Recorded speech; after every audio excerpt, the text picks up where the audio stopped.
Berarti Maju lagi, Pak. ya.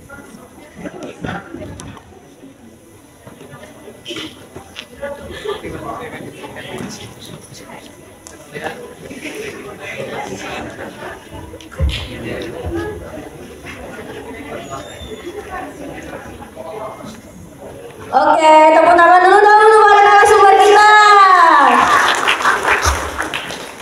Nah, sebenarnya pembahasannya masih sekitar yang tadi ya teman-teman, tapi untuk memperdalam, untuk meng-highlight lagi tentang lingkungan kita, tentang aware kita terhadap lingkungan, maka sesi kali ini kami akan berfokus kepada pertanyaan bagaimana solusi untuk mengatasi isu-isu yang ada. Nah, langsung saja kita ke pertanyaan pertama.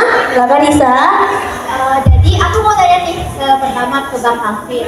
Nah, apa yang membuat Bang Alvin merasa penting untuk terlibat dalam mengatasi kerusakan lingkungan di era 5.0?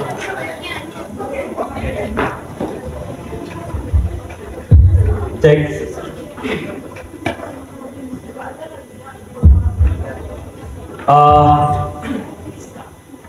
Oke, Nisa.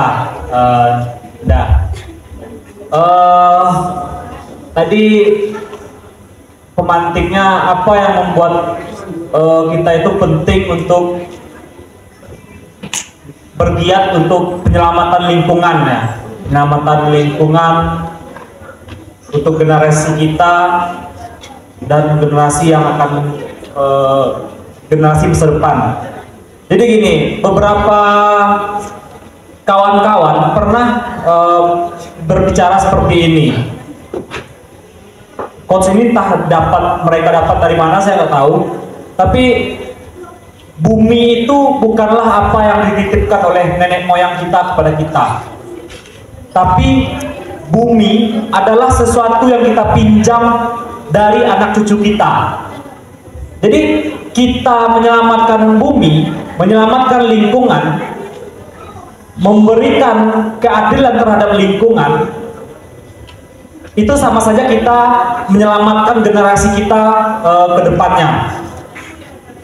Dan kenapa penting kita untuk terlibat dalam aktivitas-aktivitas penyelamatan lingkungan? Karena kita sudah melihat dari film yang diputarkan tadi pagi, bahwasanya kerusakan lingkungan itu, pencemaran terhadap lingkungan itu berdampak langsung kepada aktivitas kita sebagai manusia, berdampak kepada aspek pemenuhan ekonomi kita, kesehatan kita, sosial masyarakat kita, dan banyak aspek-aspek lainnya yang terdampak dari kerusakan lingkungan. Jadi kita menyelamatkan lingkungan, kita sama saja dengan menyelamatkan aspek-aspek tadi, perekonomian, kesehatan, air bersih, udara segar, sosial masyarakat, dan lain-lain halnya. Lalu dalam penyelamatan lingkungan, di sini semuanya mahasiswa. Saya dulu juga berangkat dari seperti kawan-kawan dari mahasiswa. Kenapa sebenarnya kegiatan ini penting? Kegiatan ini penting kita bicarakan dengan kawan-kawan mahasiswa. Dalam ideologi mahasiswa itu kita sering mengenal seperti ini. Bahkan mungkin kawan-kawan sudah sering mendengar. Ada yang namanya itu sumpah mahasiswa, kawan-kawan. Sumpah mahasiswa. Ya kan? Sumpah mahasiswa. Sumpah mahasiswa itu ada 3 bait. Bait pertama itu kami bersumpah bertanah air satu, tanah air tanpa penindasan. Kenapa kita bersumpah bertanah air satu, tanah air tanpa penindasan? Karena kita tidak ingin ada penindasan-penindasan di tanah air kita. Kita tidak ingin ada dampak-dampak negatif, kerugian-kerugian, korban-korban dari praktek-praktek penindasan itu. Penindasan seperti apa? Penindasan yang dilakukan oleh elit-elit kekuasaan, perusahaan-perusahaan industri, yang dimana itu mengorbankan rakyat-rakyat kecil demi kepentingan elit. Seperti contohnya, tadi Kak Novita mengatakan Jawa, Sumatera Barat itu sudah surplus energi. Kebutuhan energi kita itu sudah berlebih. tapi tetap didorong untuk pembangunan proyek PLTU, pembangunan PLTU. Untuk apa? Perannya untuk apa? Dan berapa kebutuhan energi kita? Berapa kebutuhan energi kita? Dihitung rasio manusianya Sumatera Barat 5 juta lebih. Dan berapa kebutuhan energi kita? Dan untuk apa PLTU ini terus didorong untuk dibangun? Pertanyaannya jelas. Kelebihan energi ini untuk siapa dan kepentingan apa yang diakomodir di sini? Sebenarnya kalau kita tidak melihat sampai ke akarnya, ini adalah kita sama saja sedang menjalani penindasan setiap harinya, kawan-kawan. Sedangkan kita sudah mengidentifikasi sebagai mahasiswa, di dunia mahasiswa itu ada kesepakatan tidak tertulis, yaitu sumpah mahasiswa tadi. Di bait pertama itu kita sudah bersumpah bahwa cinta tanah air tanpa penindasan. Begitupun dengan bait kedua. Kami mahasiswa Indonesia bersumpah berbangsa satu, bangsa yang gandrung akan keadilan. Balik lagi kepada persoalan tadi. Persoalan kerusakan lingkungan itu berdampak nggak kepada keadilan? Siapa yang terdampak terhadap kerusakan lingkungan? Memang betul, kalangan atas itu tidak terdampak karena mereka tidak langsung berada di lingkungan yang rusak tersebut. Mereka hanya meraup keuntungan dari praktek-praktek industri, pertambangan, pembangkit-pembangkit. Mereka hanya meraup keuntungan. Tapi masyarakat di sekitar sana itu menjadi korban ketidakadilan, kawan-kawan. Menjadi korban ketidakadilan. Seharusnya yang kita tolak dan kita lawan itu adalah praktek-praktek seperti itu. Kita harus memiliki keberpihakan sebagai mahasiswa, harus memiliki keberpihakan kepada mereka yang menjadi korban, mereka yang berpotensi menjadi korban, atau mereka yang sudah dikorbankan. Begitupun dengan bait ketiganya, berbahasa satu, bahasa tanpa kebohongan dan bahasa tanpa penindasan, bahasa tanpa kemunafikan, kebohongan dan kemunafikan, kata kuncinya. Setelah kita tahu, kita merasakan ketidakadilan, kita merasakan kerusakan lingkungan, kita merasakan dampak dari kerusakan lingkungan tersebut, lalu apakah kita masih tetap diam atau kita masih membiasakan, menormalisasi terkait ini, atau apa respon yang kita berikan? Sesuai dengan bait ketiga dari sumpah mahasiswa itu, kita berbahasa satu tanpa kebohongan dan kemunafikan. Kalau kita diam saja melihat ketidakadilan, melihat kerusakan lingkungan, melihat penindasan yang diakibatkan oleh kerusakan lingkungan, ya sama saja kita adalah orang yang munafik, mahasiswa yang munafik, kaum intelektual yang munafik. Berarti kawan-kawan, kita semua tinggal memilih. Sesimpel itu. Kalau kita mengidentifikasi sebagai mahasiswa, memiliki ideologi yang dinamakan dengan sumpah mahasiswa, sesimpel itu menilainya, kawan-kawan. Apakah kita cinta tanah air tanpa penindasan? Ketika terjadi penindasan, apa respon kita? Gandrung bangsa yang berkeadilan. Ketika ada yang tidak adil, ketika ada ketidakadilan, bagaimana kita merespon itu? Lalu setelah situasi itu, ketidakadilan terjadi, kerusakan lingkungan, banyak rakyat yang terkorbankan, apakah respon kita? Apakah kita masih tetap menjadi orang yang munafik, atau kita bangkit untuk mengatakan bahwasanya itu adalah sebuah penindasan dan ini harus dilawan? Ini sesuai dengan peran dan fungsi kawan-kawan, peran dan fungsi mahasiswa, yang salah satunya itu adalah sebagai social control. Sebagai social control. Sebenarnya social control itu apa yang kawan-kawan kontrol sebenarnya? Dari ketidakadilan itu, dari penindasan itu, kerusakan lingkungan yang terjadi, sebenarnya ada campur tangan. Ada campur tangan dari mereka yang saat ini berkuasa. Mereka yang saat ini memiliki kekuasaan untuk menerbitkan regulasi. Sederhana kawan-kawan, misalnya ada kerusakan lingkungan, apa yang salah? Regulasinya yang belum diatur. Ya, sebagai social control kita tekan dia, si pemilik kewenangan, untuk mengeluarkan regulasi yang memperbaiki kerusakan lingkungan misalnya. Atau ada penindasan misalnya yang diakibatkan oleh kerusakan lingkungan. Negara bertanggung jawab, seharusnya negara bertanggung jawab, tapi regulasinya tidak dijalankan dengan baik oleh pemangku kebijakan, oleh elit-elit kekuasaan. Ya, kita harus menekan sebagai social control, kita harus menekan si pemangku kebijakan untuk agar mereka memenuhi tanggung jawabnya untuk pemenuhan hak-hak dari mereka yang terkorbankan. Kira-kira seperti itu. Itu pentingnya kita semua ya. Dan di sini karena semuanya mahasiswa, pentingnya kawan-kawan mahasiswa untuk melihat sampai ke aspek-aspek seperti tadi.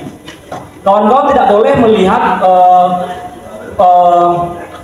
gerakan penyelamatan lingkungan itu adalah gerakan yang hanya hura-hura, gerakan yang hanya euforia semata, tapi banyak aspek-aspek yang memunculkan gerakan itu ada, dan gerakan ini tentunya muncul dari diri kawan-kawan, diri anak muda, karena seperti yang disampaikan Bang Taufan, kita hanya bisa berharap kepada anak muda pada hari ini.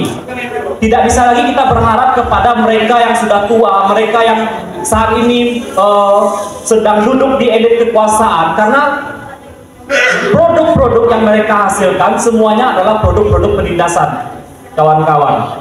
Dan hari ini terbukti di mana-mana terjadi kebakaran lahan, di mana-mana terjadi perampasan tanah untuk kepentingan kalangan atas, di mana-mana terjadi eksploitasi sumber daya alam, masyarakat digusur, penggusuran terjadi, di mana-mana terjadi kriminalisasi untuk mereka yang berjuang terhadap lingkungan, di mana-mana terjadi penindasan-penindasan yang disebabkan oleh tercemarnya air bersih, tercemarnya hulu sungai, di mana-mana terjadi kerugian yang diakibatkan bencana alam, yang dimana bencana alam ini disebabkan oleh gundulnya hutan, dan semua kita merasakan dampaknya, kawan-kawan.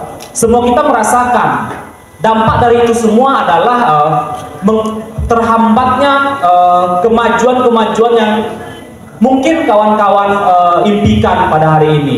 Barangkali itu Dinda dan Disa. Luar biasa sekali ya teman-teman. Kalau beli hadir, kita bisa beralih ke Kak Dinda gitu ya. Oke, baik. Tapi sebelum kita lanjut ke narasumber selanjutnya, kayaknya nih teman-teman udah pada lost fokus ya, atau tadi terlalu kekenyangan. Coba kita tes ombak dulu ya. Semangatnya dulu ya. Ya, kami bakal ngetes jargon. Komfilter 23. Stand for environment. Sekali lagi dong. Komfilter 23.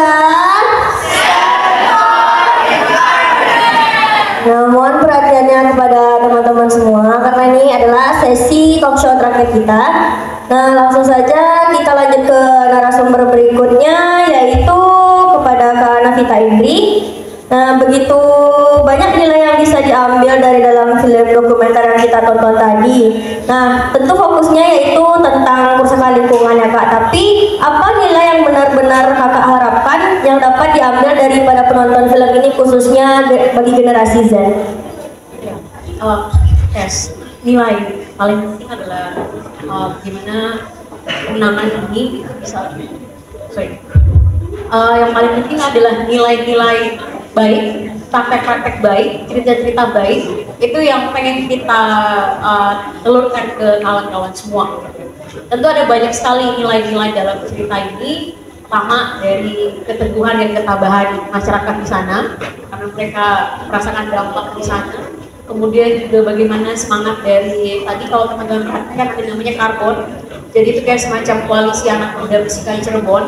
mereka membentuk koalisi itu lintas background ya, ada beberapa ikatan dari BEM masuk dalam koalisi tersebut, ada juga secara individu. Tapi pada prinsipnya adalah mereka sekumpulan anak muda yang memang fokusnya kepada Cirebon, daerah mereka, tempat tinggal mereka. Dan semangat itu yang kayak perlu aku bawa ke sini juga, perlu aku telurkan ke teman-teman semua bahwa kisah dari Karbon, kisah dari Cirebon ini hanya satu dari kisah, banyak kisah-kisah yang mungkin sudah serupa dan mungkin ada cerita-cerita kemenangan lain di masa yang akan datang. Mungkin cerita itu juga bisa mungkin beberapa. Oke, mungkin juga beberapa cerita-cerita kemenangan itu bisa datang dan itu bisa berhasil dari cerita-cerita teman-teman di Telkom ini. Gitu. Seperti tadi aku bilang di sesi kedua bahwa penting sekali untuk memainkan narasi.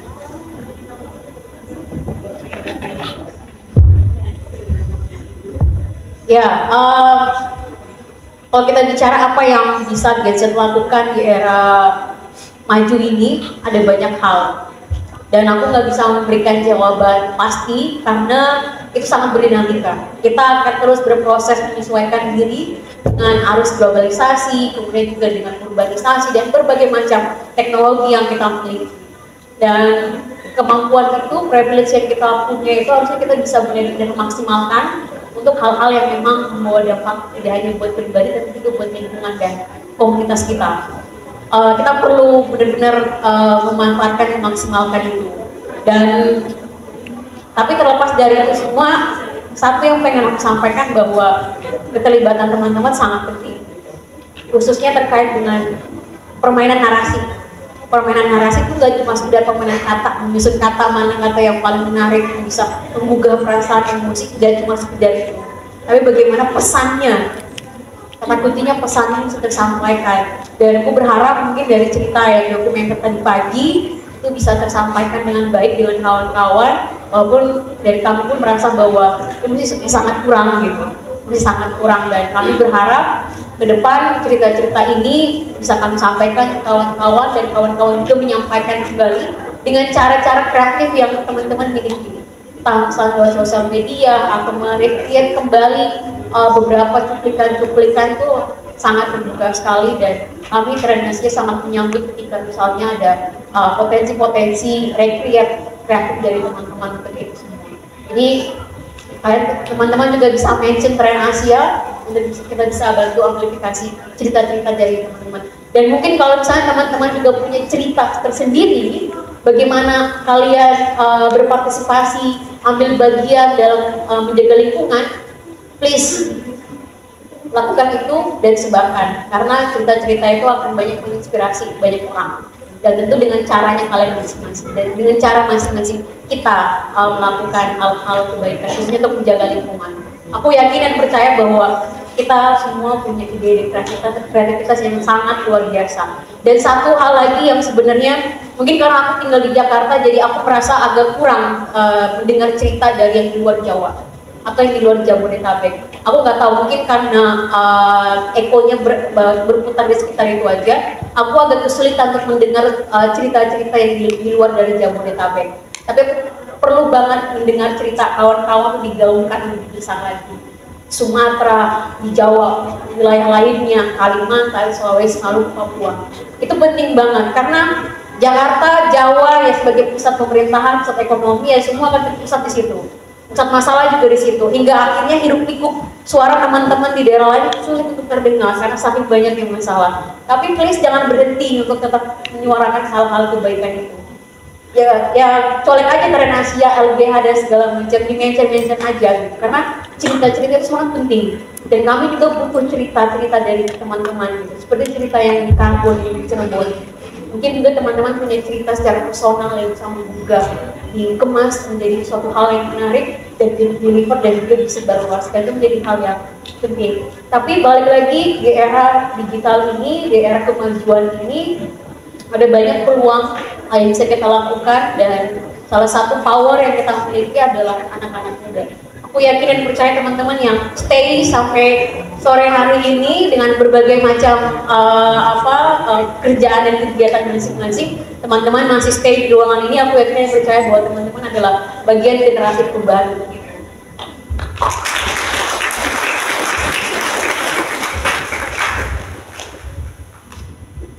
Luar biasa sekali ya teman-teman. Nah, aku juga mau nanya nih ke anak kita, karena dari tadi kepikiran banget. Kalau kita ada ngerasa nggak bebas gitu dalam mengatasi kerusakan lingkungan?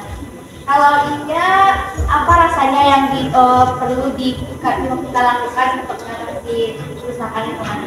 Ya, cerita sedikit secara personal bahwa aku terjun di dunia aktivis. Let's say kita bisa bilang dunia aktivis atau dunia atau orang yang lebih agak kiri, atau bahasa kerennya SJW lah ya, Social Justice Warrior. Itu bahasa yang kami dipakai di Jabodetabek, SJW. Itu bahasa yang agak sedikit satir buat satu individu atau beberapa kelompok yang dia terlalu kiri banget. Semua dikomentarin, ABG semua dikomentarin. Tapi terlepas dari itu semua, pernah ada satu titik yang aku juga merasa kayak, kok cuma aku sendiri yang gerak ya? Kok yang lainnya kok biasa-biasa aja gitu? Kok cuma aku sendiri yang khawatir gitu? Yang anxious, yang panik segala macam. Nih nanti masa depannya gimana ya? Udaranya gimana ya segala macam. Pernah juga di titik yang, udahlah, yang lainnya juga kayak bodo amat, udahlah berhenti gitu. Tapi pada akhirnya aku kembali lagi di titik awal dimana aku berangkat. Bahwa apa yang aku lakukan dan bersama juga teman-teman yang lain itu memang buahnya, hasilnya bukan aku yang rasakan sekarang, tapi mungkin generasi yang akan datang. Dan itu bagian dari aku pribadi untuk bertanggung jawab atas kerusakan-kerusakannya. Kita juga sebenarnya ambil bagian dalam kerusakan itu, tapi porsi jauh lebih kecil dibandingkan porsi dari industri dan juga korporasi yang gitu. Dan jatuh bangun itu pasti akan selalu ada titik di mana kita merasa capek, merasa ya udah yang lainnya kayak bodo amat gitu. Ya udah kita bodo amat aja gitu. Yang lainnya juga nggak ngapa-ngapain, semuanya biasa-biasa aja. Pasti akan ada selalu di titik itu. Selalu akan ada di titik itu, tapi yang paling penting adalah ketika kita sampai itu, ingat kembali titik awal kita mengambil bagian itu apa. Itu yang paling penting agar kita bisa naik lagi, semangatnya ada lagi. Dan yang paling penting nyari kawan. Itu paling penting banget. Karena kadang kalau kita sendiri, kita kerjain banyak hal, mengurangi pakai plastik, mengurangi pakai sedotan, bawa tumbler, bawa kotak, kayak merasa kayak cuma aku sendiri yang bawa ya. Tapi lama-kelamaan itu di sekitar kita nggak bertanya-tanya. Dan ketika teman-teman di sekitar kita sudah mulai bertanya, kenapa kita melakukan itu, please sampaikan ke mereka alasan kalian. Karena dengan itu juga akan menyebarkan spirit-spirit dan semangat buat teman-teman yang lain. Dan paling penting adalah jangan buru-buru. Jangan yang tiba-tiba langsung mengambil langkah perubahan yang signifikan. Oh iya, saya nanti akan berhenti untuk tidak pakai plastik sama sekali. Sulit. Karena dalam keseharian kita cuma tergantung dengan plastik. Tapi lakukan aja pelan-pelan. Pelan-pelan tapi pasti yang paling penting konsisten. Itu yang paling penting. Konsisten itu sangat penting. Dari hal-hal yang kecil. Kalau susah untuk mengubah gaya hidup, kita gunakan apa yang memang keseharian kita. Bisa sosial media dan segala macam. Perubahan itu aja dulu yang paling penting. Dan banyak kawan, dari situ juga kita akan mendapatkan banyak spirit baru, energi baru, pandangan baru, dan akan muncul timbul api-api semangatnya lagi, api perlawanannya yang akan muncul kembali. Dan sama satu lagi, cibiran akan selalu ada. Akan selalu ada cibiran-cibiran negatif yang bilang, ngapain sih bicarain perubahan iklim di Indonesia, nggak ada perubahan iklim. Kita bicara es kutub mencari kejauhan di kutub utara, kita di Sumatera, gak nyampe. Memang betul kawan-kawan. Karena kalau kita bicara perubahan iklim, kita bicara lingkungan, kita akan memberikan sesuatu hal yang abstrak, sesuatu hal yang kita nggak bisa lihat secara visual. Perubahan es di kutub mencari, bagaimana kita melihat? Itu di kutub jauh, secara visual kita nggak dapat. Dan secara rata-rata orang Indonesia, itu cuma orang Indonesia, rata-rata manusia itu baru akan terbuka hatinya melakukan perubahan ketika dia sudah menangkap impact-nya secara visual. Paling dekat adalah masalah plastik. Kita lihat ikan-ikan mati, pura-pura hidungnya tertusuk sedotan. Akhirnya kita tergugah untuk mengurangi plastik. Karena kita sudah lihat dampaknya secara visual. Ini tantangan juga kalau kita bicara perubahan iklim. Kita kasih contoh yang jauh sekali. Es kutub mencair, air laut naik, kita tinggal di kota jauh dari pantai. Itu selalu akan ada. dan tantangan-tantangan itu akan selalu muncul.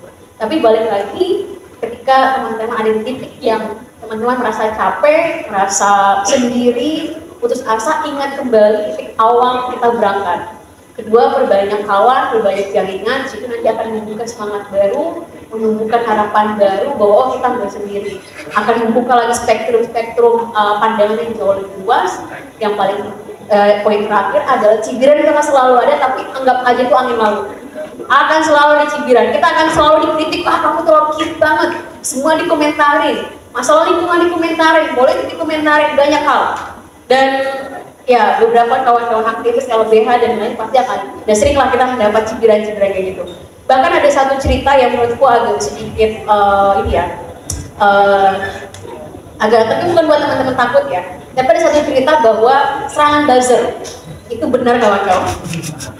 Asli itu aku udah ngerasain beberapa tren Asia, beberapa kampanye kami. Mungkin karena dianggap terlalu keras, terlalu frontal bicarain kebijakan segala macam. Dan ketiga itu kami sebarkan melalui sosial media, wah buzzernya itu luar biasa.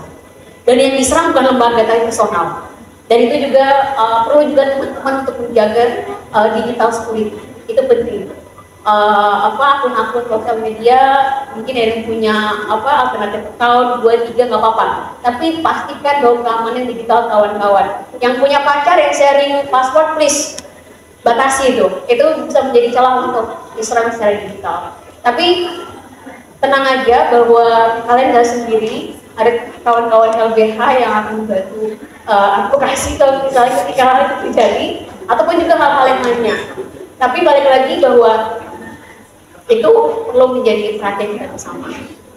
Titik dimana kita merasa sendiri, lemah, putus asa, capek, itu wajar, manusiawi. Dan kalau misalnya teman-teman sudah ada di titik yang burn out, makin anxious, take a break. Jangan paksakan. Karena sesuatu perubahan yang kita inginkan itu prosesnya panjang, jalannya panjang. Apa yang kami lakukan bersama dengan masyarakat sipil lainnya, itu baru langkah kecil. Dan kita butuh teman-teman semua untuk membantu kami memperpanjang napas-napas itu. Ya, terima kasih Kak Nocita. Oke, baik. Ya, memang sudah seharusnya ya kita sebagai Gen Z yang akan menghuni bumi ini beberapa tahun ke depan. Emang itu adalah hal yang sudah jelas kalau kita tuh harus menjaga lingkungan sekitar. Itu dimulai dari hal-hal kecil dulu, dan seperti kata Kak Novita tadi, kita tuh terus konsisten. Nah, kita lanjut ke narasumber berikutnya, yaitu ke Bu Ica. Nah, Bu Ica sebagai dosen ilmu komunikasi yang mengajar konsentrasi manajemen ilmu komunikasi nih, kata manajemen ilmu komunikasi itu aware terhadap isu-isu terkini. Nah, apa salah satu upaya yang bisa Bu Ica terapkan supaya mahasiswa-mahasiswa Ibu bisa fokus terhadap pembahasan isu ini? Wah, ini berat ya tiba-tiba ya bahasanya, karena nanti ditakutkan nanti yang akan mankom, kita kan bahas itu ya Bu ya. Ini ada tugas kita bersama ya. Makasih Linda pertanyaannya keren banget. Tugas kita bersama untuk memikirkan langkah apa. Nah, tapi kalau di manajemen komunikasi sendiri, sebenarnya ini berlaku juga di konsentrasi jurnalistik, humas, dan juga media TV dan film. Tapi mungkin karena pembahasan, jadi di manajemen komunikasi itu ada satu atau dua mata kuliah berkaitan dengan kontemporer, isu-isu kontemporer gitu. Kak Novita dan juga Bang Kavin juga. Kita membahas tentang ya apa yang lagi di ini, dan kebetulan salah satu saya mengambil mata kuliah itu, dan kita ada satu bahasan membahas tentang ecofeminism. Nah, jadi dengan memberikan pengetahuan, jadi karena ekofeminisme itu kan dekat sekali, karena perempuan dianggap sebagai posisi yang sama tertindasnya dengan alam, ya gitu ya. Ekofeminisme kan berpikiran seperti itu.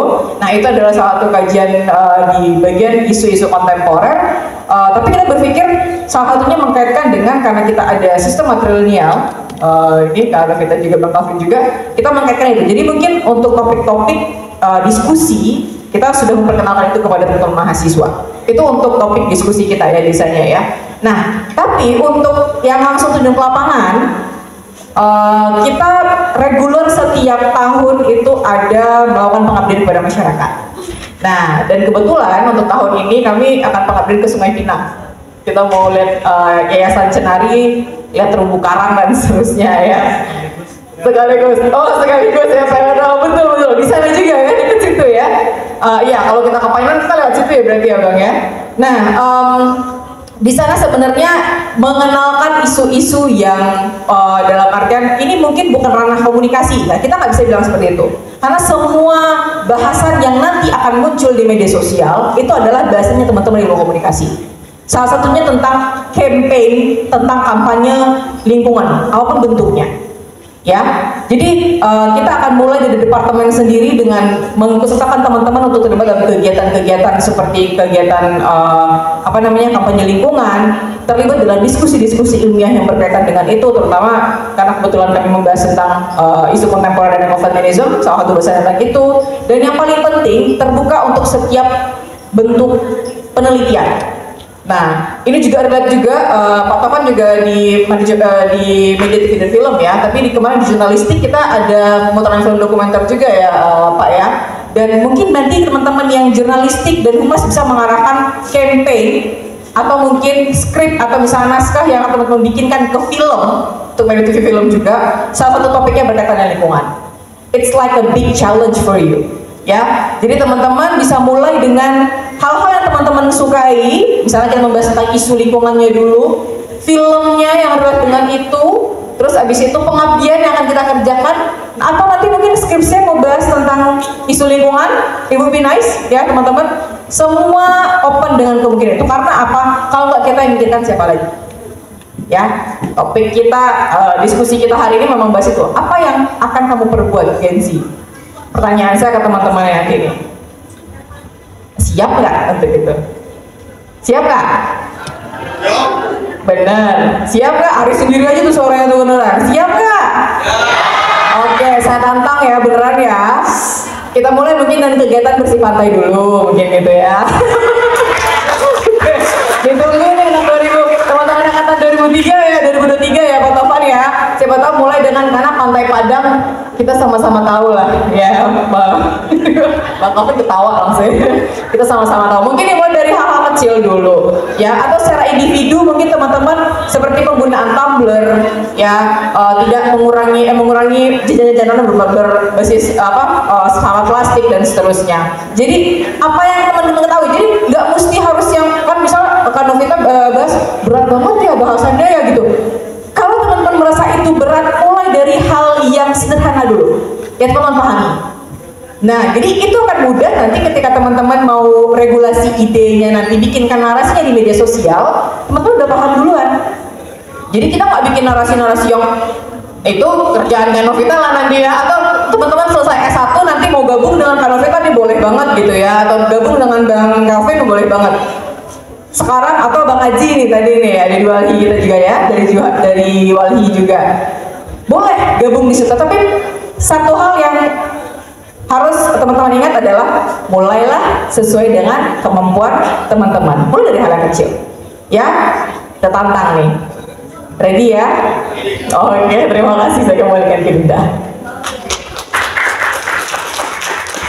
Oke, terima kasih kepada Ibu Ica. Nah, teman-teman tadi yang jawab ready, awas ya besok masih beli botol aqua, besok pada buat tumbler berarti ya.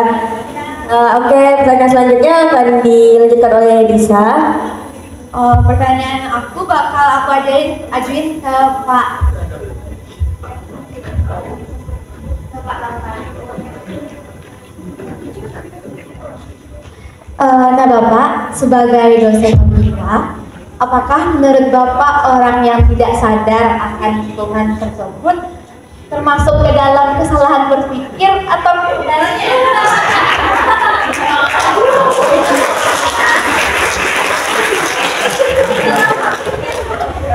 Ini pertanyaan yang berat ya. Akhirnya saya mau makan sendiri senjata saya. Ya.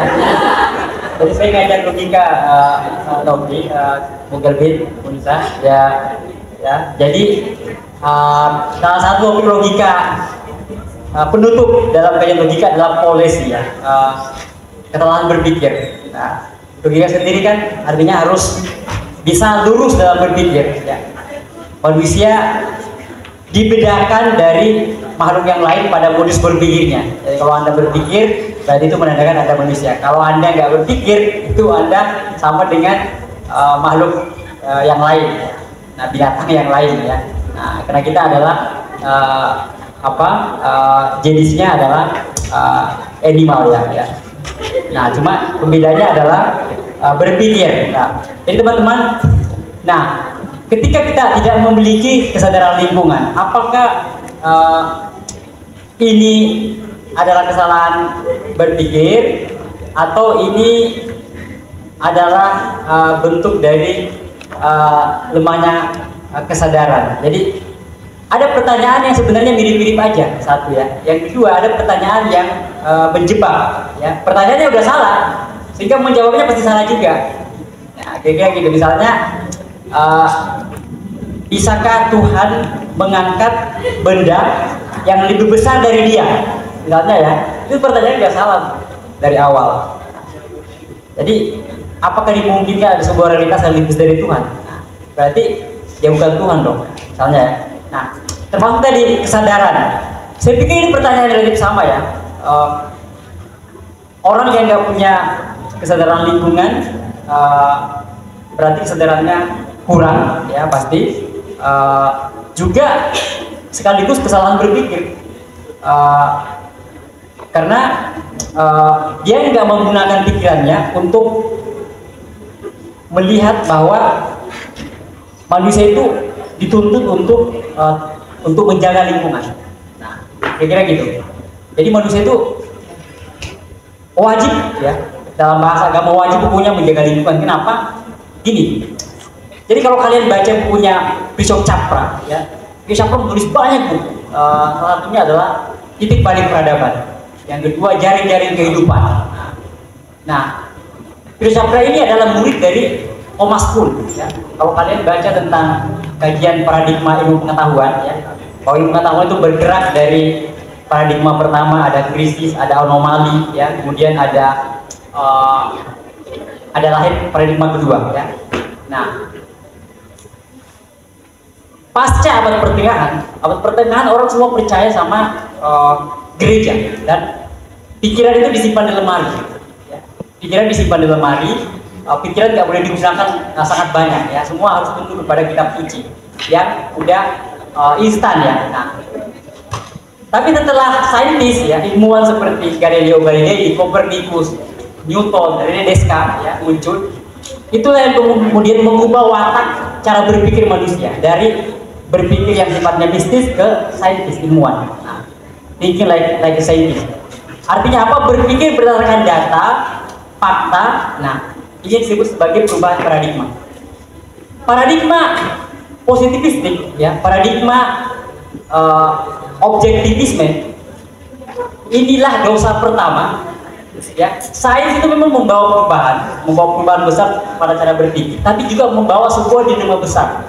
Apa dilema besarnya? Yaitu memisahkan manusia ya dari alam. Ya. Jadi manusia menganggap alam itu sesuatu yang terpisah dari dirinya. Itu problem besar dalam ilmu pengetahuan modern ya. Jadi objektivisme itu membuat manusia memandang sains sebagai ilmu untuk menaklukkan alam. Nah, kira-kira gitu ya. Yang diinginkan oleh Bishop Capra adalah kita sejak tahun 70-an ya, kita mulai mengubah paradigma kita dari paradigma yang melihat alam sebagai objek menjadi paradigma alam sebagai bagian dari kita, dari diri kita. Ini disebut sebagai paradigma holistik ya. Jadi ketika Anda melihat diri Anda tidak melihat diri Anda terpisah dari tanah ya, dari gunung, dari laut, dari pantai ya, dari pohon-pohon, dari binatang dan semua makhluk hidup ya. Bahkan Anda nggak terpisah dari terpisah dari semesta ini. Jadi coba Anda bisa nggak membayangkan itu? Anda tidak terpisah dari alam ini, sehingga ketika Anda membuang sampah sembarangan, Anda merasakan Anda telah melukai diri Anda, ngerti ya? Nah, Ini yang disebut sebagai paradigma holistik. Jadi pada tahun 70-an orang udah mulai berpikir dengan paradigma ekologis bahwa alam ini adalah bagian dari diri kita. Ini seiring dengan jatuhnya paradigma patriarki. Orang mulai udah berpikir, masa sih perempuan selalu di dapur, di kasur, dan di sumur? Perempuan juga bisa berpikir. Jadi paradigma hancurnya patriarki, dominasi laki-laki, itu seiring dengan hancurnya paradigma positivisme, objektivisme yang menganggap bahwa manusia itu adalah bagian daripada alam ini. Kita nggak terpisah dari alam. Ingat, ketika Anda membuang sampah, Anda mengotori laut, ya, Anda sembarangan memotong pohon, ingat Anda telah melukai diri Anda. Jadi Anda membayangkan Anda telah mencabik-cabik dan melukai jantung Anda, leher Anda, ya, bahkan ya membunuh diri Anda ketika Anda membuang sampah sembarangan. Coba, bisa nggak? Seperti itu pertama. Jadi coba ubah paradigmanya bahwa Anda nggak melihat, ya, kesadaran berpikirnya mesti diubah. Anda nggak melihat alam ini sebagai entitas yang terpisah dari diri Anda. Alam ini adalah Anda. Itu yang pertama. Yang kedua adalah saya ingin Anda berpikir seperti Greta Thunberg, ya. Dia, kalau Anda nonton filmnya di Live to Live, ya, di Netflix, Anda bisa buka dokumenter. Nah, dia sendiri berjuang, ya. Dia sendiri berjuang dan dia nangis. Dia membayangkan bagaimana alam ini udah rusak dan gak ada yang peduli gitu. Dia merasa sendiri, gak ada temannya, ya. Tapi dia kemudian mencoba untuk mengubah cara berpikirnya. Dia melakukan kampanye, berdiri di jalan, dan kemudian banyak yang mengikuti, ya. Dia viral di mana-mana di media, dan kemudian dia menjadi simbol daripada pergerakan anak muda hari, terutama Gen Z, ya.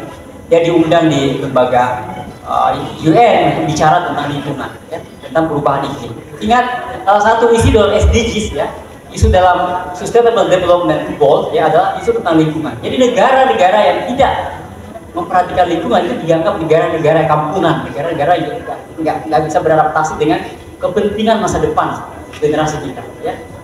Jadi ekonomi sekarang sudah bergerak di ekonomi yang sifatnya ramah lingkungan, ya, ekonomi sirkular ekonomi, ya.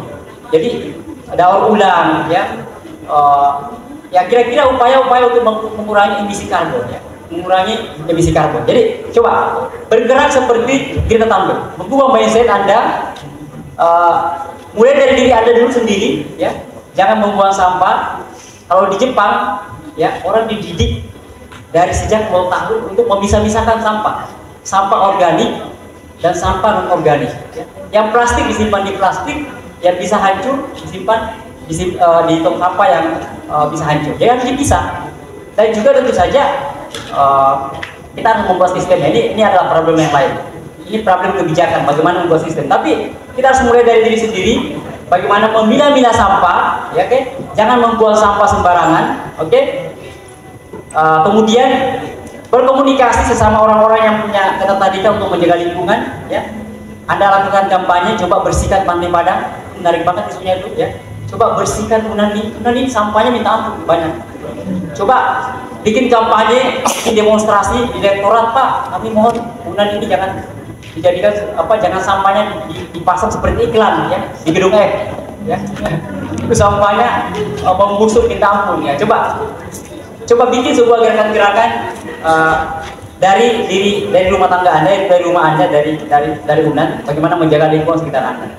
Nah, jadi yang terakhir adalah ini memang problem berat, ya, karena isu lingkungan kita memang sangat terkait dengan pemerintah, ya, sangat terkait dengan pemerintah. Misalnya apa yang kita pelajari tadi dari film dokumenter, ya. Film dokumenter ini kan kisah sukses dari perjuangan kawan-kawan di Cirebon, ya, komunitas karbon. Oke. Sekarang, apakah teman-teman bisa bergerak seperti kawan-kawan di Cirebon ini, membangun sebuah komunitas? Atau apakah Anda semua bisa bergerak seperti tren Asia, membuat film dokumenter? Bisa nggak? Coba saya tantang kalian. Saya challenge kalian. Bisa nggak kalian buat film dokumenter 5-10 menit tentang lingkungan? Bisa nggak? Oke. Itu kita tunggu filmnya, ya. Kita tunggu film dokumenternya. Itu kampanye lingkungan. Itu kampanye lingkungan.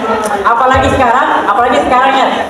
Sekarang PLTU ya, PLTU Kota Padang sekarang lagi diadvokasi oleh kawan-kawan Walhi, PBHI maupun LBH. Sekarang PLTU Kota Padang, stockpile batu bara di Kota Padang ini itu udah mengganggu masyarakat. Saya tadi melihat fotonya, ya, itu udah mengganggu. Coba dari sekarang bikin kampanye agar pemerintah aware, ya, untuk memperhatikan isu lingkungan ini, karena dampaknya ke depan adalah tentu saja generasi muda di Kota Padang itu bisa menjadi korban. Ya, ingat teori chaos dalam teori chaos mengatakan bahwa kepaksaan kupu-kupu hari ini menyebabkan kiamat 20-30 tahun ke depan. Oke, alam ini, ingat ya, alam ini bulat, kita tidak terpisah. Kita tidak terpisah dengan saudara-saudara kita yang ada di Amerika Latin, di Afrika, di kutub. Ya, kalau Anda sembarang, ya, menciptakan emisi karbon, membakar sampah, membakar hutan, oke? Ingat ya, energi kalian buang-buang, oke? Menyalakan AC sembarangan, listrik sembarangan, oke? PLTU dibiarkan beroperasi, ingat.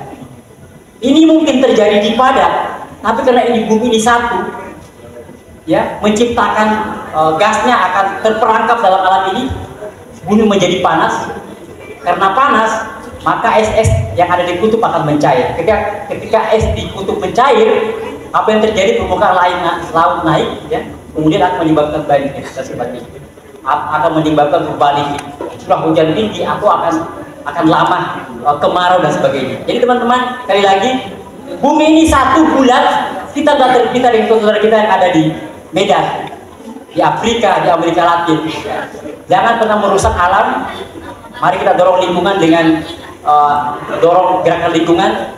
Yang satu yang setatan tadi, coba bikin aksi nyata, bersihkan Pantai Padang. Saya minta kalian bikin komunitas bersihkan Pantai Padang. Satu, bersihkan kampus Unan. Yang kedua, yang ketiga, saya menantang kalian untuk membuat film dokumenter ala tren Asia 5-20 menit. Ya, mungkin itu menurut dari saya. Sekian, assalamualaikum warahmatullahi wabarakatuh. Oke, luar biasa sekali ya Bapak Taufan, terima kasih atas pertanyaannya. Nah, seperti kata Bapak Taufan tadi, kita bisa membiasakan dari diri kita sendiri dulu dengan membuang sampah pada tempatnya, atau hal-hal kecil seperti membuang sampah pada tempatnya jika kita melihat ada sampah di sekitar kita, sehingga kita bisa membuat pergerakan-pergerakan seperti gerakan peduli lingkungan, teman-teman. Mungkin bisa kita lihat lagi ke Kak Indah. Oke, selanjutnya kita ke narasumber terakhir kita, yaitu Mutia dari perwakilan dari Komunikasi 2023. Nah, setelah apa yang disampaikan oleh keempat narasumber kita tadi, apa yang ingin Mutia sampaikan sebagai perwakilan mahasiswa komunikasi? Oke, thank you Dinda dan Nisa. Jadi kayaknya aku bakal ngerangkum aja ya dari Bapak kita, dari kakak abang kita yang udah disampaikan tadi.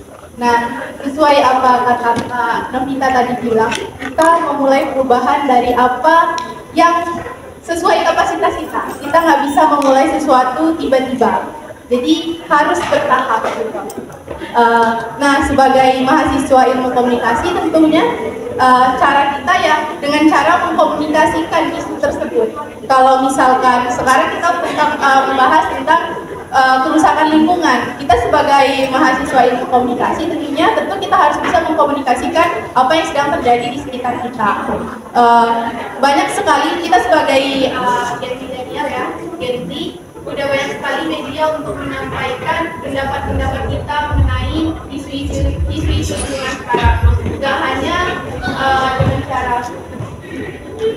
Gak hanya dengan cara protes-protes saja, kita bisa lewat, mungkin kita menyampaikan kritik kita lewat orasi seperti yang udah dilakukan oleh teman kita. Contohnya aja sekarang kita mengadakan tom filter. Ini menjadi salah satu contoh bagaimana kita sebagai mahasiswa melakukan untuk stand terhadap lingkungan gitu. Kita nggak bisa menghentikan perubahan itu, tetapi kita bisa menghambat perubahan iklim tersebut dengan cara hal-hal kecil tadi. Nah, di komunikasi, tentunya di komunikasi politik ya, kita belajar juga disebut bahwa media merupakan pilar keempat dalam negara kita. Media bisa menjadi kontrol sosial. Jika memang kedaulatan di negara ini memperlihatkan sesuatu tuh harus viral terlebih dahulu baru ditindak, maka kita sebagai Gen Z, kita yang viralkan hal tersebut. Kita harus peduli, kita harus aware dengan apa isu-isu yang harus terjadi di Indonesia kita. Kita lihat seperti tadi, kita contohkan aja seperti tanggul di Jakarta ya teman-teman, itu air lautnya udah bocor ke dalam pemukiman warga, udah jadi danau di depan rumah mereka. Itu jadi isu yang seharusnya membuat kita tertarik, itu yang harus kita viralkan, sehingga pemerintah melihat kita, sehingga pemerintah mempertimbangkan untuk mengambil kebijakan sesuai dengan apa yang terjadi, sesuai dengan fakta sekarang. Nah, tidak hanya itu, jika teman-teman misalnya kan melihat perusahaan-perusahaan nakal yang tidak memperhatikan AMDAL, sebenarnya itu mereka bisa dituntut teman-teman, apalagi sesuai dengan yang tertera di dalam peraturan pemerintah, kalau nggak salah itu nomor 27 tahun 99 ya. Dalam ketentuan umum bab 1 ayat 1 dibilang kalau AMDAL merupakan kajian yang membahas tentang dampak besar apa yang akan terjadi sehingga itu dijadikan bahan pertimbangan untuk membangun sebuah usaha. Namun jika dampak itu akhirnya seperti yang kita lihat PLTU tadi ya Kak, seperti yang kita lihat di film dokumenter tadi, itu PLTU-nya bisa kita tuntut karena sudah menyalahi sesuai dengan ketentuan yang ada. Kita sebagai warga Indonesia, kita sudah memiliki kebebasan pers, kita memiliki kebebasan media.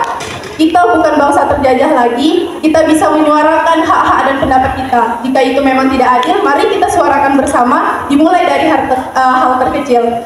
Contohnya teman-teman main media sosial gitu kan, kita viralkan itu lewat media sosial, tapi sesuai dengan fakta dan bukti yang ada. Jangan main-main melaporkan tanpa ada fakta, tanpa ada bukti, nanti kita yang dilaporin.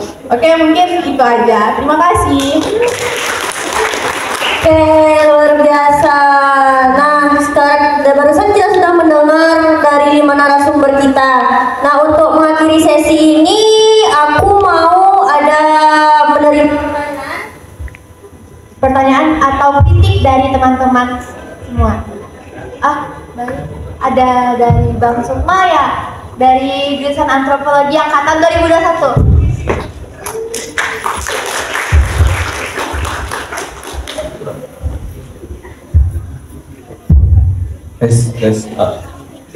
Assalamualaikum warahmatullahi wabarakatuh.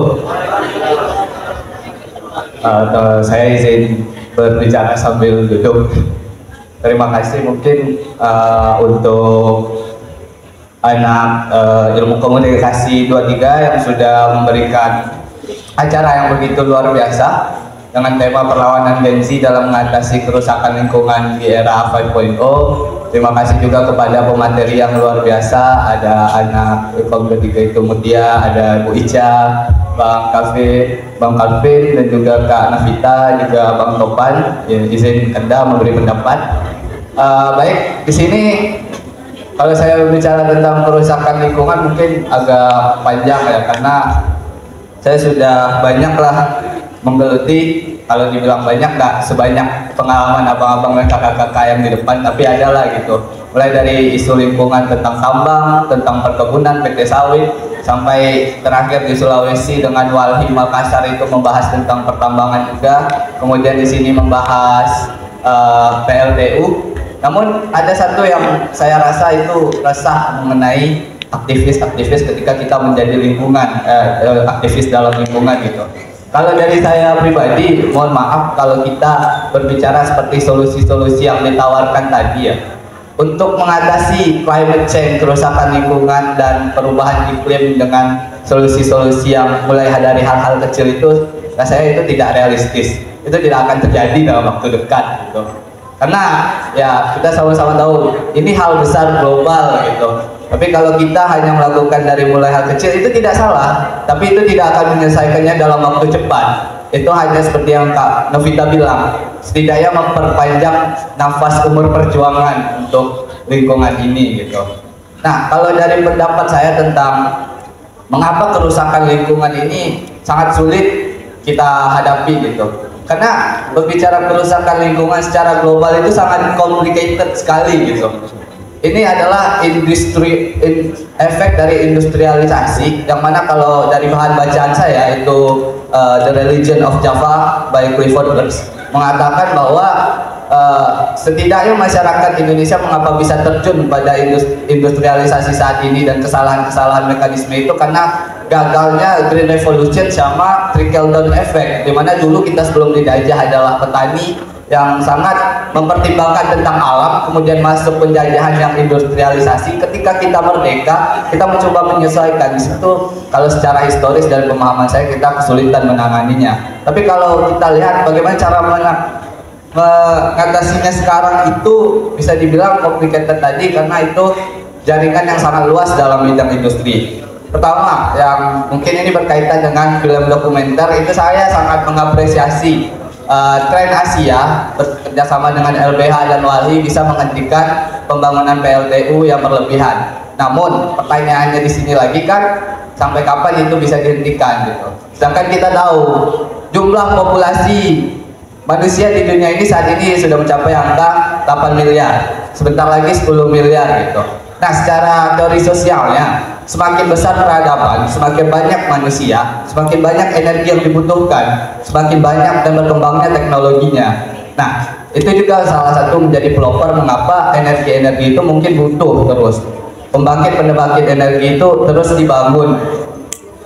Nah, salah satu contohnya itu 8% karbo atau emisi yang ada di dunia itu. Ini berdasarkan sumber dari website Kurzgesagt, itu suatu website research dari Jerman. Saya ambil 8% emisi dunia itu berasal dari semen atau konkrit, dari mana itu perusahaan semen. Nah, jika kita mau mengcutting semen, bayangkan saja apa yang bangunan di Yunan ini tidak menggunakan semen gitu. Nah, kedua itu kalau kita berbicara tentang yang lebih dominannya lah tentang emisi gitu. Kita mau milih, kalau bahasa sederhananya ya, kita milih lingkungan atau mati gitu. Karena berdasarkan data yang sama dan hasil bacaan saya, 50% dominan emisi yang ada di dunia itu bukan dihasilkan oleh pembangkit listrik tenaga uap atau pembakaran menggunakan fosil, bukan. 50% itu dihasilkan oleh peternakan, pertanian, dimana kita mengonsumsi makanan, daging, ayam, semua itu dari emisi yang paling besar dari situ. Bayangkan saja berapa banyak penduduk Padang, dan mereka mahasiswa saja. Teman-teman semua pasti rata-rata pernah makan ayam 1 kali. Pernah. Nah, pertanyakan saja dari mana peternakan ayam itu mengambil pakannya, dan pakannya itu berasal dari mana? Dari jagung. Jagung itu membutuhkan apa? Membutuhkan energi, pupuk, dan kayak tenaga, membutuhkan energi juga kan. Nah, dari situ kita bisa tahu bahwa jika memilih untuk menyelesaikan konflik lingkungan ini adalah sesuatu yang sangat kompleks, dan bahkan bisa kita memilih antara mau lingkungan atau mau manusia mati aja gitu. Apalagi belum bonus demografi yang digadang-gadang sebagai Indonesia emas nanti. Bagaimana kita bakal bertubrukan dengan urgensi-urgensi lingkungan saat ini gitu. Nah, pertanyaan yang paling mendasar yang selalu saya tanyakan ke teman-teman aktivis yang saya temui itu adalah, sebenarnya kerusakan lingkungan ini salah siapa sih sebenarnya? Apakah itu memang salah kita semua yang ada di ruangan ini? Es kutub di situ mencair karena kesalahan saya gitu? Tentu tidak. Kalau kita melihat perbandingan data, itu kan berawal dari revolusi industri, kurang lebih 150 sampai 200 tahun yang lalu itu sudah kita menguji yang namanya emisi gitu. Nah, dimulai dari situ perkembangan teknologi dan perkembangan industri. Kemudian yang lebih dikdaya dan diuntungkan di sini siapa? Tentu negara yang sudah maju. Dan sekarang negara maju yang menggadang bahwa revolusi itu harus green energy gitu. Sedangkan mereka sudah berada di tahap dikdaya dengan energi kotor. Sedangkan kita yang negara miskin atau low sampai middle income country yang ingin mencapai kesejahteraan utama dipaksa untuk mengangkat energi kita dan menggantinya dengan energi yang terbarukan. Dan di mana itu letaknya gitu? Letak keadilannya di mana gitu? Mereka yang sudah berada di atas tentu mereka tidak memiliki kekhawatiran lagi rakyat mereka mau dikasih makan dengan apa, tentu tidak ada gitu, karena mereka sudah maju toh. Sekarang mereka malah mengatakan, oh energi nggak bisa lagi pakai fosil gitu. Jadi negara middle income ke bawah harus cut dan energi terbarukan. Kalian harus ganti keseluruhan sistem. Dan itu butuh banyak uang, butuh banyak tenaga lainnya gitu. Dan jika dihitung-hitung dari mana uangnya? Ada nggak yang mau donatur di sini 50.000 tiap hari buat bangun kincir air, kincir angin? Enggak kan? Lalu dengan APBN. Oke, APBN bisa, tapi APBN sekarang udah habis kemana? Subsidi ke BBM, bahan bakar fosil. Kalau di-cut subsidi bahan bakar fosil, harga-harga jadi makin mahal. Lalu yang marah siapa? Masyarakat lagi gitu. Sama kayak kalau PLTU yang kita gadang itu berbahaya, kita cut lagi, kita kurangi. Nah, yang kita tidak soroti itu adalah karyawan yang bekerja di PLTU bagaimana? Nanti yang jadinya akhirnya aktivis buruh dan aktivis lingkungan yang berseteru gitu. Nah, yang kemudian mari kita berbicara solusi gitu kan. Sudah saya sedikit singgung tadi tentang solusi itu alternatif energi yang terbarukan. Ya, memang itulah solusi yang bisa kita harapkan. Karena penyebab semua ini kan teknologi dan pasti solusinya juga teknologi. Modern problem solving with modern solution gitu kan. Nah, namun sini kita butuh uang yang lebih banyak. Kita butuh waktu yang lebih lama dan penyesuaian yang lebih apa. Jadi solusinya tidak salah untuk lebih kembali ke diri sendiri untuk hal kecil. Namun menurut saya kalau untuk melakukan pencegahan atau penghentian kerusakan lingkungan, untuk ke diri sendiri itu bukan sampai pada tahap itu, tapi itu tahap pengembangan diri kita saja terhadap awareness lingkungan kita. Tapi untuk penyelesaian itu tidak cukup. Lalu mengapa? Bagaimana caranya? Ya kalau secara realistisnya ya, secara logikanya kalau mau kita menyelesaikan isu lingkungan ini, kita semua manusia di dunia ini harus satu paham dan mengalah, menghentikan budaya konsumtif kita, gitu. Sama kalau berbicara tentang Bang Calvin tadi di Sawalunto itu batu baranya sekarang sudah meresahkan warga, sudah menyebabkan ispa gitu. Dari buku Merobek Sumatera yang dikarang Patris MH mengatakan bahwa sebelum kota-kota di Jawa itu berkilau, Sawah Lunto itu lebih berkilau dari kota manapun di Indonesia karena emas hitamnya. Namun karena ya kelebihan demografi tadi dan budaya konsumtif kita yang tidak ada habis-habisnya menginginkan energi, jadi eksploitasi berlebihan itulah yang menyebabkan kita berada pada tahap kerusakan lingkungan saat ini. Nah pertanyaannya, mau nggak kita semua itu menurunkan ego dan menjadi sama rata kalau secara realistis untuk solusinya? Tapi itu dari pandangan saya dan saya kembalikan. Terima kasih. Assalamualaikum warahmatullahi wabarakatuh. Wah, luar biasa sekali. Bang Sukma dari antropologi. Mungkin kebetulan ekologi itu adalah salah satu ranah kajian di antropologi ya. Jadi buka sesi sendiri ya Bang di barusan ya. Dari narasumber apa ada tanggapan? Oke, silakan kepada Kak Indira. Oke, terima kasih. Sangat komprehensif ya bahasan kawan kita, dan sebenarnya obrolan-obrolan seperti itu yang ingin kita dengarkan lebih banyak, akan lebih banyak lagi perspektif dan pandangan. Bukan berarti bahwa apa yang disampaikan kawan kita itu salah, enggak. Ketika kita bicara isu lingkungan, nggak ada salah, nggak ada benar. Kita bisa mempunyai validasi data informasi yang kita punya. Oke, kalau kita bicara sumber emisi ada banyak. Ada dari sektor peternakan, iya, dia salah satu yang penyumbang cukup besar. Dan kalau kita lihat, ini dibedakan. Kalau yang paling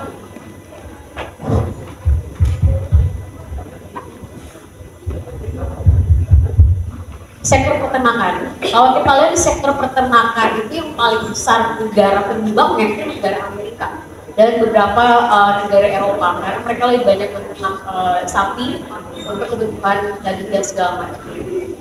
Tapi kalau kita bicara juga sektor yang lain ada banyak. Kita bicara deforestasi. Itu kalau kita melihat persentase 50% dari peternakan secara global. Tapi kalau kita melihat untuk emisi dari Indonesia, kalau kita melihat sumber emisi dari konteks Indonesia yang paling besar itu dari deforestasi. Deforestasi itu dari pembukaan lahan, dari pembukaan lahan. Ada yang pembukaan lahannya itu buat sawit, ada juga buat pertambangan.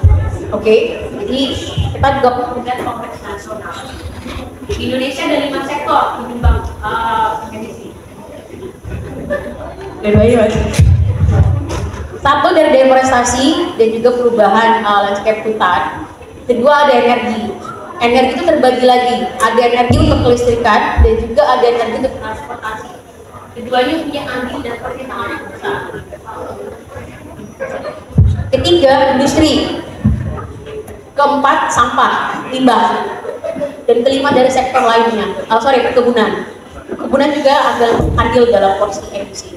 Itu kalau kita melihat landscape Indonesia. Kalau misalnya tadi kita pakai emisi yang secara global, 50% dari peternakan, berarti semua berhenti makan daging. Berarti orang Sumatera atau orang Padang gak akan rendang. Karena daging sapi merupakan salah satu penyumbang emisi gas metan paling banyak dari kotorannya. Itu akan jadi problematik karena kita akan mengubah kultur di situ. Budaya makan, kita makan daging, rendang dan segala macam. Nah, aku sambil direvisi sambil ya, ini obrolannya sangat menarik. Nah, tapi yang perlu kita lihat adalah merefleksi dalam negeri. Ini juga penting tanpa melupakan secara cukup global. Tidak ada yang salah dengan data dan informasi tersebut, tapi kita perlu melihat dan merefleksinya ke dalam Indonesia dan bagaimana pemerintah memitigasi dan sudah melakukan upaya untuk pengurangan emisi tersebut. Kemudian kalau kita bicara langkah-langkah individu, dirasa agak kurang memberikan dorongan untuk perubahan yang lebih cepat. Ini tergantung dengan bagaimana sudut pandang masing-masing. Mungkin kalau yang tadi menganggap demikian, tapi kalau saya menganggap ini hal yang penting. Bagaimana cara kita mendorong agar ada perubahan sistem? Sistem, kalau kita bicara sistem bukan masalah sistem pemerintahan ya, tapi sistem yang aku maksud adalah sistem di mana ada pemerintah di dalamnya, ada masyarakat di dalamnya, ada industri dan korporasi di dalamnya. Ketika kita mau mendorong sistem ini berubah, maka 3 elemen penting ini harus terlibat. Tidak hanya cukup mendorong pemerintah yang berubah. Kita keluar-keluar pemerintah harus berubah, tapi kita nggak berubah. Kita berkeluar-keluar industri harus berubah, tapi kita sih nggak berubah. Ketika kita mendorong perubahan sistem, maka yang kita tuju, yang kita rujuk adalah perubahan 3 elemen penting komponen dalam sistem tersebut. Karena kita masyarakat bagian dari sistem, tidak bisa terpisahkan dari sistem. Kita bagian dari dalam itu, dan kita punya power untuk bagaimana mendemand sistem yang kita mau. Karena saat ini sistem itu dikuasai hanya dua elemen, elemen pemerintah atau elemen penguasa dan elemen pengusaha. Dan kita lihat keterkaitannya di era sekarang ini. Jadi penting di awal untuk melibatkan kesadaran publik masyarakat secara individu dulu. Akan sulit kita mau dorong, ayo semuanya demo. Dulu apa itu yang mau demo? Kalau kesadarannya belum ada. Bagaimana kita mengajak orang berbondong-bondong supaya satu suara dengan kita, tapi mereka tidak punya kesadaran? Maka langkah penting yang perlu dilakukan adalah individunya dulu. Tapi sampai kapan? Itu memang prosesnya akan lama, panjang. Tapi bukan berarti kita menunggu semua baru sadar baru kita bergerak. Tidak, secara paralel. Kita bisa melakukan secara beriringan. Sembari kita menyadarkan individunya, sembari juga kita menyadarkan sistem-sistem yang lain. Agar nanti kita akan ketemu di satu waktu bersamaan di mana inilah perubahan sistem yang kita mau. Ketika masyarakat individunya sudah sadar, korporasinya sudah sadar, pemerintahnya sudah sadar, dan kita mendorong bersama-sama untuk mendorong perubahan sistem, dan sistem yang kita mau itu seperti apa. Itu juga perlu kita terjemahkan, gitu. Kemudian terkait dengan tadi ya, disinggung terkait dengan para aktivis. Pada akhirnya apakah nanti akan menimbulkan pergesekan antara aktivis lingkungan seperti kami dengan para pekerja buruh? Karena aktivis lingkungan terlalu keras menuntut tutup PLTU, tutup batu bara, bekerjanya bagaimana? Teman-teman, mungkin teman-teman kalau juga sudah familiar, ada namanya just energy transition, justice. Ini yang perlu untuk kita definisikan bersama. Keadilan. Tentu kita bicara lingkungan, tutup PLTU, tutup batu bara, tidak hanya meminta tutup PLTU-nya, tidak hanya memperhatikan aspek lingkungannya, tapi ada aspek buruh. Ini penting. Dan dari kerja-kerja kami sudah merangkul kawan-kawan buruh, dan mereka juga sangat terbuka untuk terlibat dalam demand just energy transition atau just transition. Karena kawan-kawan buruh pun dari beberapa serikat buruh yang kami ajak bicara, mereka menyadari bahwa batu bara itu akan habis. Dan ketika batu bara itu habis, mereka akan kemana? Maka langkah yang mereka lakukan mulai dari sekarang adalah segera menyiapkan diri. Prosesnya akan panjang. Bahkan kami sudah berkeluar dari beberapa tahun yang lalu minta KLTU tutup, batu bara tutup, tapi belum juga ditutup. Karena apa? Ada pekerjaannya di situ. Yang paling penting adalah ketemu antara dua belah pihak, membicarakan aspek lingkungan, aspek sosial, aspek ekonomi, aspek buruhnya juga di situ perlu ketemu hingga nanti kita dapat titik tengahnya. Dan yang paling penting adalah dalam berkehidupan harus balance. Apakah nanti semua antara memilih lingkungan atau kematian? Tidak ada pilihan seperti itu. Dan harusnya jangan ada pilihan seperti itu. Kita bisa menciptakan keseimbangan di antara kedua itu. Bukan memilih mana yang harus lebih baik, mana yang harus dikorbankan. Tidak ada, dan harusnya jangan seperti itu. Karena kita ada dalam bagian dari lingkungan. Dan seperti Pak Towan bilang, karena memang dosa pertama yang dicerabut masalah lingkungan, jadi seolah-olah lingkungan kita menganggap dua hal yang terpisah dengan kita. Dua hal yang terpisah antara kehidupan dan juga lingkungan. Padahal itu ada satu bagian, satu hal yang holistik yang kita perlu melihat secara utuh, bukan secara parsial. Dan ketika kita melihat ada ketidakseimbangan di antara itu, maka tugas kita adalah bagaimana kita menyeimbangkan kembali. Itu penting. Dan saya berharap itu jangan sampai ada pemikiran seperti itu. Mungkin itu bagian dari pandangan ya, tapi saya rasa bahwa jangan sampai ada seperti itu, karena ini ada satu keutuhan yang bersama, bukan dua hal yang terpisah. Yang jadi kita seolah harus memilih yang mana. Tidak demikian. Tidak demikian. Dan ketika kita bicara terkait dengan pertumbuhan penduduk dunia yang mencapai berapa 8 miliar, kemudian pasti secara bersamaan juga akan meningkatkan pertumbuhan yang betul. Pertumbuhan pertumbuhan penduduk itu akan beriringan dengan pertumbuhan energi. Energi itu bukan cuma soal kebutuhan listrik. Energi pun juga berasal dari makanan. Pasti kebutuhan makanan juga akan meningkat. Tapi kalau kita bicara spesifik energi, kita sudah ada opsi pilihan. Dan ketika kita mendemand, kita meminta untuk PLTU ditutup, batu bara ditutup, yang kita hadirkan apa? Kita mendorong supaya energi terbarukan, energi yang berasal dari sumber-sumber terbarukan, walaupun kita tidak boleh naik juga, bahwa energi terbarukan punya implikasi negatif juga ke lingkungan, tapi lebih sedikit dibandingkan kalau kita masih bergantung dari batu bara atau bahan fosil lainnya. Tapi implikasinya masih lebih sedikit. Dan kita bisa memitigasinya dengan perkembangan teknologi dan informasi yang sudah sangat berkembang jauh lebih cepat. Tapi poinnya adalah kalau kita bicara terkait permintaan energi yang seiring dengan pertumbuhan penduduk, maka poinnya adalah kita punya opsi. Indonesia termasuk negara yang diberkahi dengan potensi energi terbarukan yang banyak. Kita bicara angin, kita punya. Kita bicara matahari, kita ada. Air kita juga ada. Beberapa juga energi lainnya kayak geothermal juga kita punya. Tapi yang menjadi masalahnya adalah political will-nya. Itu yang tidak ada. Karena kenapa? Pemerintah kita tadi balik lagi, ini soal sistem tadi, antara penguasa dan pengusaha, mereka masih kecanduan dan kecenderungan mereka masih menjaga komoditas yang bernama batu bara dan juga tambang-tambang lainnya. Karena apa? Pada akhirnya kita bicara ekonomi, sumber ekonomi yang paling cepat balik modal dari mana? Batu bara. Proses batu bara sangat cepat. Ada hutan, ada batu bara, dikeruk, batu baranya diangkut, didistribusi, dijual. Balik modal cepat. Tapi kalau kita bicara energi terbarukan, prosesnya harus install alatnya dulu, tunggu dulu dia berapa tahun baru balik modal segala macam. Tapi poinnya adalah political will yang tidak ada.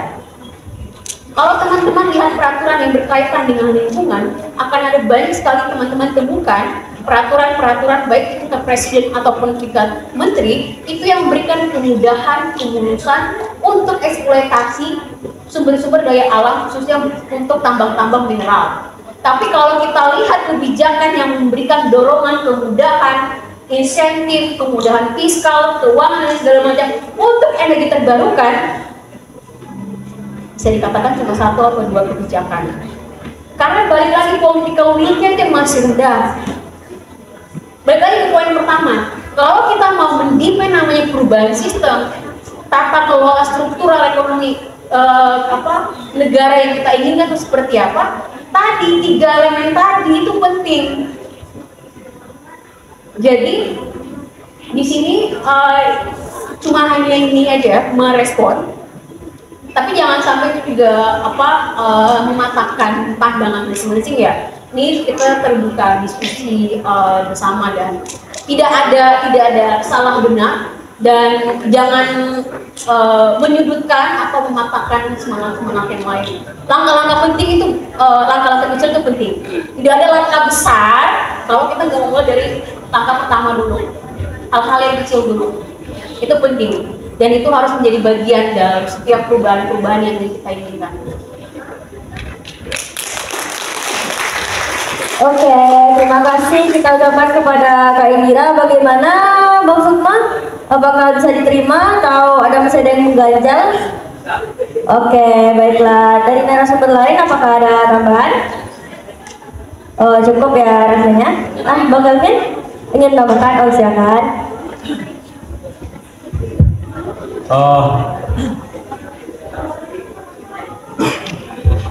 Saya ingin tepat sasaran saja ya kawan-kawan.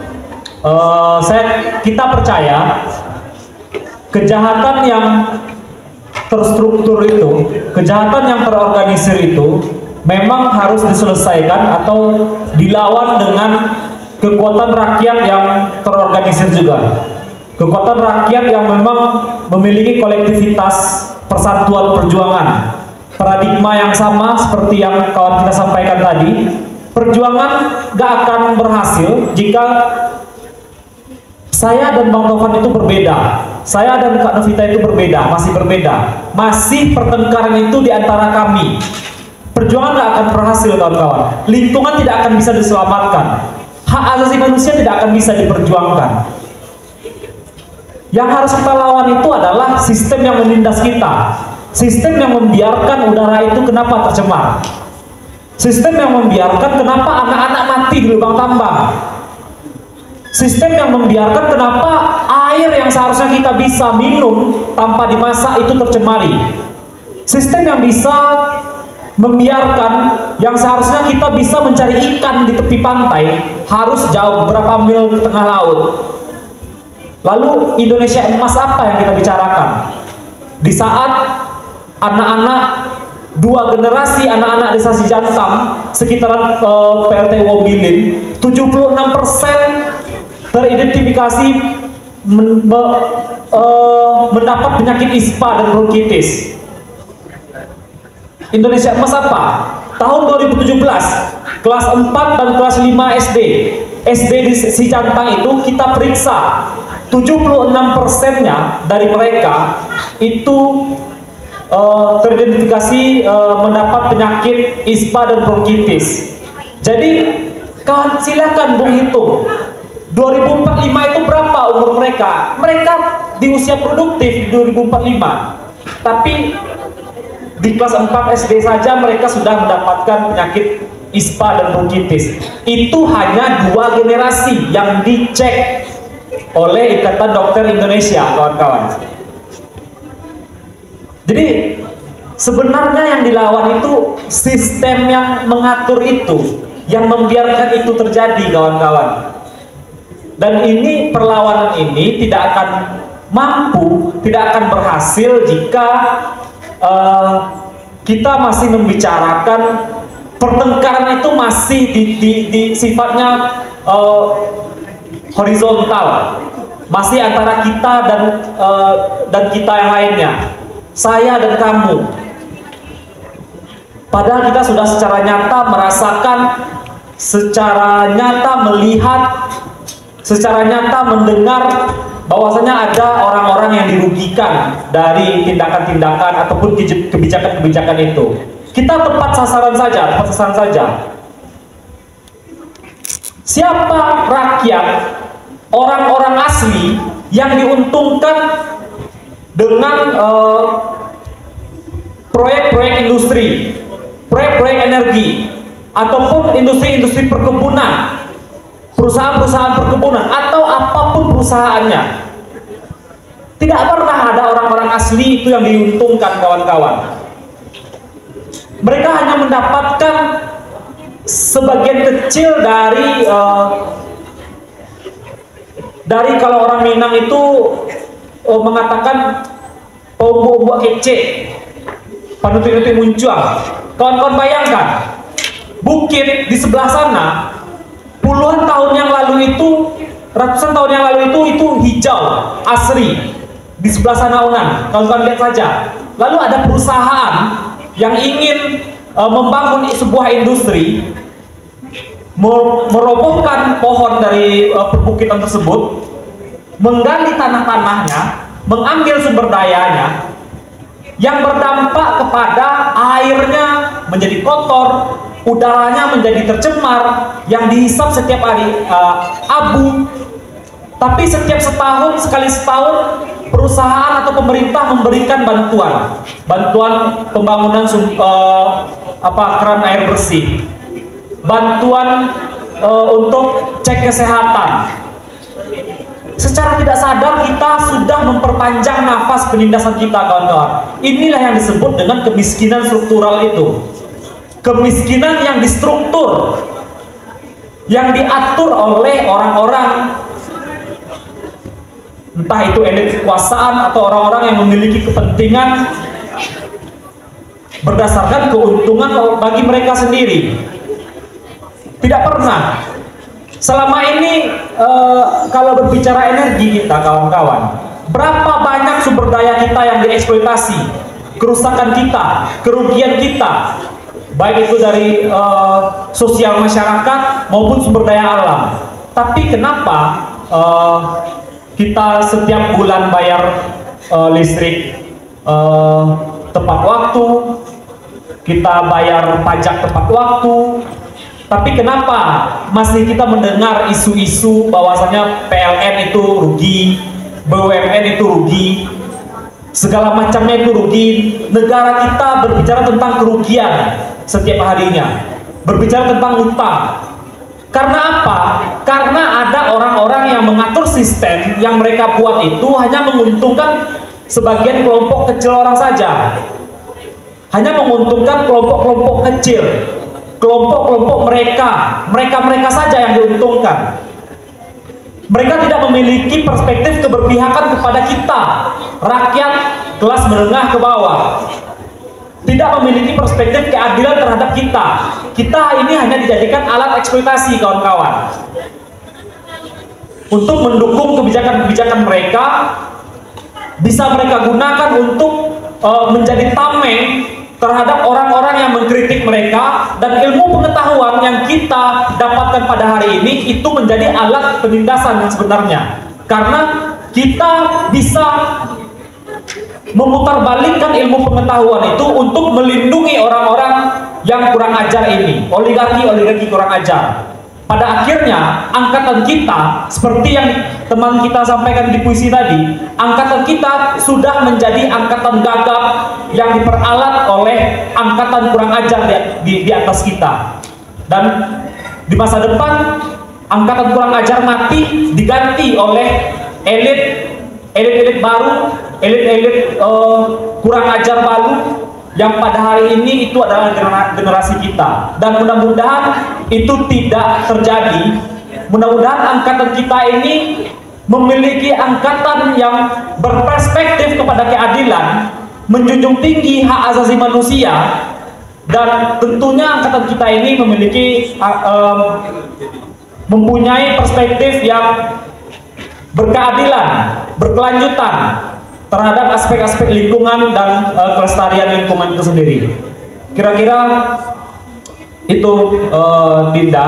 Mudah-mudahan setelah ini diskusi-diskusi, karena Bang Taufan masih di Padang, saya di Padang, Bu Ica di Padang, dan kawan-kawan bisa menghubungi Kak Novita dan teman-teman lainnya. Kapanpun kawan-kawan bisa menghubungi untuk melanjutkan diskusi-diskusi positif ini, karena kita butuh banyak diskusi untuk membangun kekuatan yang lebih besar untuk meruntuhkan oligarki kurang ajar ini, kawan-kawan. Terima kasih. Oke, teman-teman. Terima kasih kepada para narasumber kita yang telah memberikan banyak pandangan ya teman-teman. Semoga apa yang telah di-share kepada kita memberi banyak manfaat. Terima kasih juga kepada teman-teman yang sudah aktif bertanya dan mengikuti seminar sampai akhir. Sekali lagi, terima kasih kepada Pak Taufan, Kak Novita, Bang Calvin, Bu Ika, dan teman kita Kak Rukia. Semoga selalu saya Penyudara Nisa dan rekan saya Adinda Arman pamit undur diri. Kami kembalikan kepada MC. Sebelum itu saya akan meminta para narasumber kita untuk foto bersama. Boleh berdiri.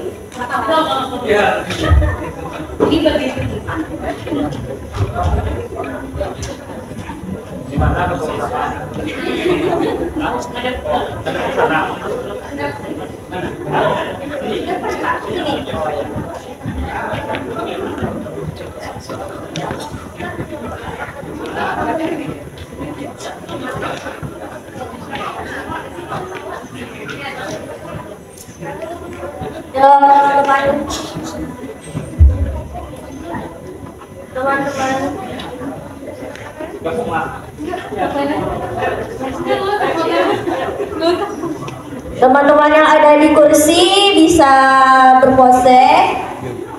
Kelihatan semua nggak, Dekos? Kelihatan ya. Teman-teman guys yang lagi tidur, bangun, kelihatan.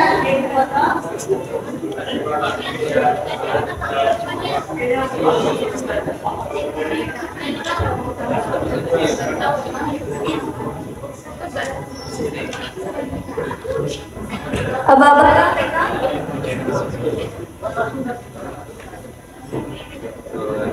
Oke. Abah-abah. Semuanya hadap kamera sini ya. Ya. 3, 2, 1. Oke, ganti gaya. Oke.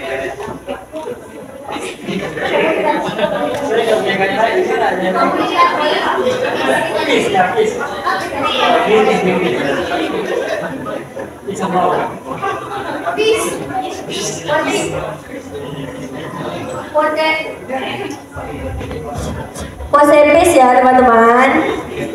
Peace. Oke. Ya. 3, 2, 1.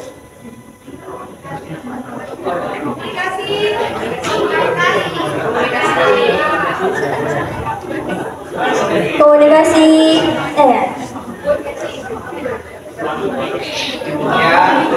Siap ya.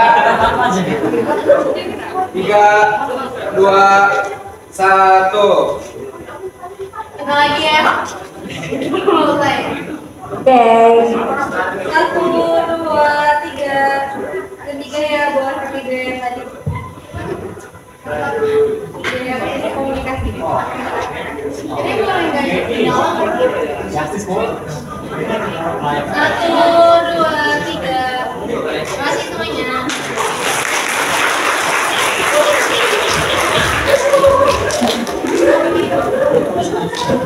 Oke, terima kasih kepada narasumber kita.